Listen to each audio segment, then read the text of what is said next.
The ideal image of an American family usually contains two or more children, while the Chinese image of an ideal family only centers around one sole child. Why is that?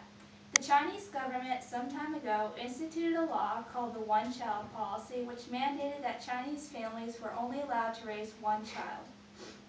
Chinese political leaders assumed that this would lower costs per household, more evenly distribute food resources, and ultimately fix their economy.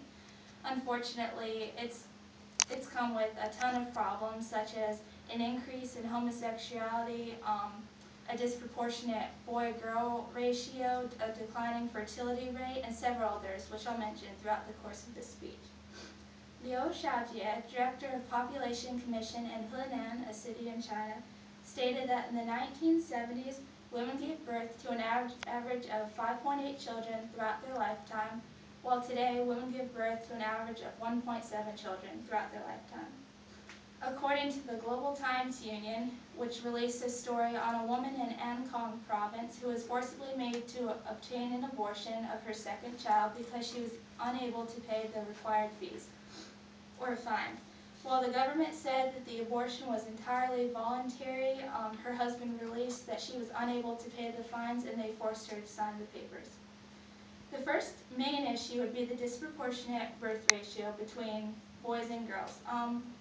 In holding with Chinese ideology, males are considered more wanted and the dominant gender in Chinese society because of their ability to carry on the family name. They're a valuable source of labor, and it's seen that they can do more than girls, and they provide for parents in their old age. During the time span between the 1960s and the 1980s, China experienced the most rapid decline in fertility ever to be witnessed in human history. Parents were quite alarmed by this because they were unable to find girls whom their sons could marry. And as of today, according to the population bulletin, there are roughly 120 boys for every 100 girls found in China. Another problem is the decimation of the traditional family structure.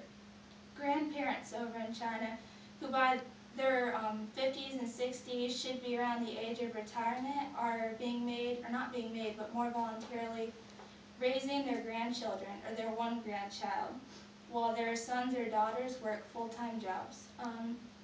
There are a lot of benefits to raising a single child, like they have more money to enter a prestigious university or a private school. They can participate in more school activities and additional classes, clubs, and athletic events.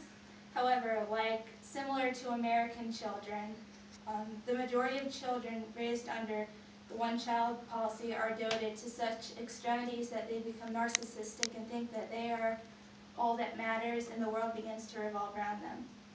Zheng Lufan, a man in Shanghai who has an 8-year-old daughter, confessed that he wants a little sister or brother for his daughter because he wants her to realize that life isn't all about her and be raised so that she has a sense of fairness, so she'll be able to flourish in society when she's grown. Another problem is the issue of homosexuality. According to Zhang Beichuan, no official statistics exist, but it's estimated that the total population in China of homosexuals stands between 27 and 30 million. Discrimination against homosexuals is still very widespread in China because the traditional image of Chinese family mandates that men and women get married and continue on the family line, so it's unacceptable for men to marry men and women to marry women. And it's also due to the lack of females that single men have begun to feel desperate to obtain a wife and have given up hope of ever finding one, which has led to feelings of anger and depression. But perhaps the greatest inhibitor of normal, healthy relationships is the nagging of parents who want their sons or daughters to get married, but mainly sons, to find suitable wives with whom they can marry. The final issue is human trafficking. Residing in a male-dominated society, men understandably crave the attention of females and are unable to get it because of the lack of women. So the sex trade has increased significantly, trying to bring women in for the lonely Chinese men, and they've been imported from countries such as Laos, Cambodia, India, Vietnam, a bunch of Southeastern Asian countries. A lot of children that have been kidnapped to be sold as child brides have been reunited with their parents and found, but unfortunately, the majority of them are not. Of the story of a little girl named Little Bean who was 5 years old. She was abducted and then she was discovered 7 months later, but normally that's not how these stories turn out. A Chinese human rights activist estimated the number of women sold as Chinese brides to be more than 500,000. Feelings of depression, dissatisfaction, and unhappiness with their life has also led, I believe it's more than 500 female suicides per year to be carried out because girls just feel like they're not valued, they're worthless, and especially those sold into human trafficking feel that it's all generally over. In conclusion, the one-child policy will undoubtedly afflict the Chinese people in a host of ways that they cannot see, and they'll begin to see the error of their ways with all these increasing problems that they've brought upon themselves. Thank you for listening.